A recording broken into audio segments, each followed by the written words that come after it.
Si Mahoma no va a la muntanya va a Mahoma. O el que seria el mateix, si als comensals no els ve de gust sortir a un restaurant, el restaurant es trasllada a casa. I això és el que fa Gastrogasm, un servei de xef a domicili que permet gaudir d'un menú gourmet en la comoditat de la nostra llar. L'Arnau Grau i en Marc Díaz són dos xefs sibarites que es van unir fa 2 anys per crear aquest original projecte.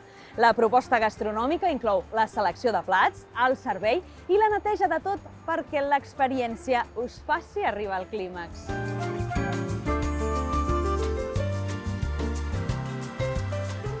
El nom del nostre projecte va sorgir fent un sopars, abans de ser empresa, fent sopars entre amics.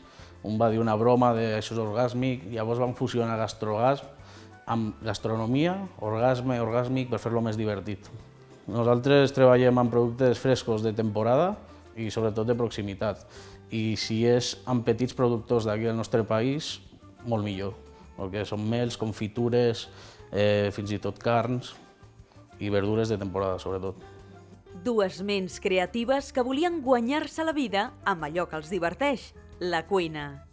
En Marc va formar-se com a xef i l'Arnau va estudiar màrqueting i de la fusió dels seus coneixements va néixer un projecte pioner al Principat. Aquest és un menú que oferiu habitualment? Aquest menú realment l'hem preparat per la vostra visita, però hi ha alguns detalls que habitualment sí que fem, per exemple el refrescant. Sempre abans del postre, per netejar una mica el paladar, el anem preparant. Avui tenim un tartar de salmó amb un rovell d'ou marinat amb soja i un coulis de pèsols. I després tenim un bavet de vedella marinat amb cacau i paprika i amb verdures de temporada que són espàrrecs verds. I quina seria la dinàmica habitual? És a dir, el client us truca, aleshores què passa? Concertem una cita els dos per primer poder conèixer el client, saber el tipus de cuina que té i tipus de plats, que al final és algo molt important. Llavors, un cop sabem la informació, s'acorda unes dates i se'ls diu, mira, nosaltres treballem amb reserva i després paga final, treballem amb 5 dies d'antelació per poder adquirir cert tipus de productes. Llavors, a partir d'aquí, si hi ha alguna intolerància, alguna al·lèrgia o qualsevol cosa, es fan modificacions.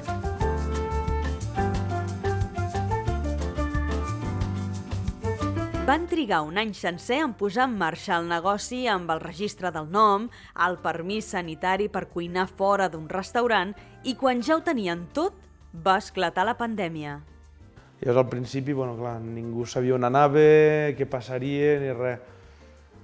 Però un cop ja ha passat el confinament, que tota la població va patir, jo penso que ens ha beneficiat.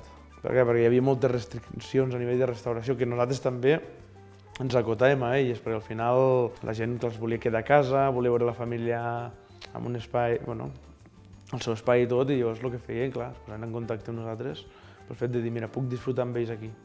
La seva fama ha anat creixent amb el boca a orella, ja que la manca d'un espai propi els empeny a donar-se a conèixer per la recomanació dels seus clients i de les xarxes socials. I és un servei molt habitual aquí a Andorra o als països veïns? Perquè jo tenia entès que es lloguen locals sencers on tu pots cuinar i servir amb una taula maca, però que un xef vingui a casa teva potser no és tan habitual.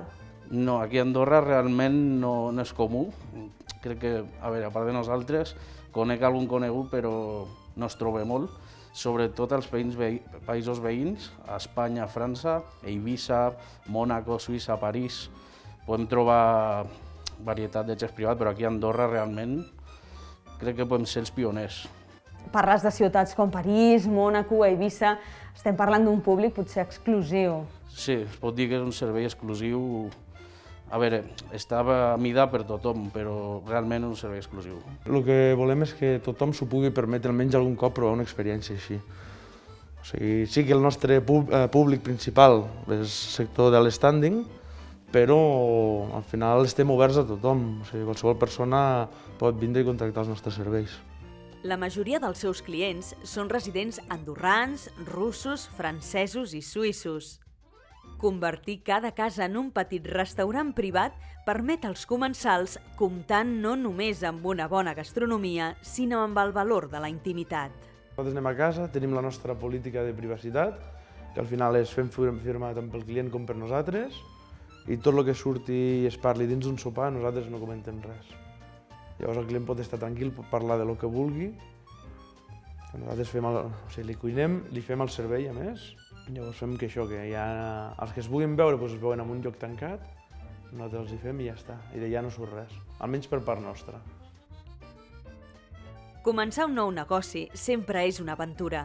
El que més els va costar és que la gent entengués el concepte de xef a domicili i no els confongués amb un càtering. Però ara que ja tenen una clientela consolidada, es plantegen nous reptes per ampliar l'univers Gastrogasm.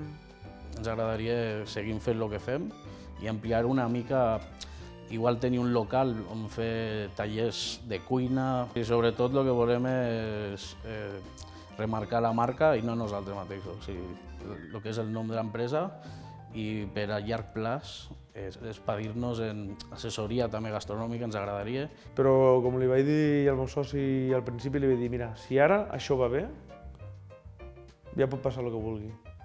Dic, perquè m'ha agafat una pandèmia que no només ha afectat aquí al país, sinó que ha afectat a tot el món. I si ara ens ha ajudat a la situació i tot, suposo que entenc que quan tot això relaxi, esperem anar cap endavant. Quan va començar el confinament, molta gent els va suggerir que canviessin el seu model de negoci i es posessin a fer menjars per emportar. I malgrat saben que els hagués funcionat molt bé, en Marc i l'Arnau van ser fidels al seu projecte. Veure'ls cuinar i menjar-s'ho, és clar, és un autèntic plaer.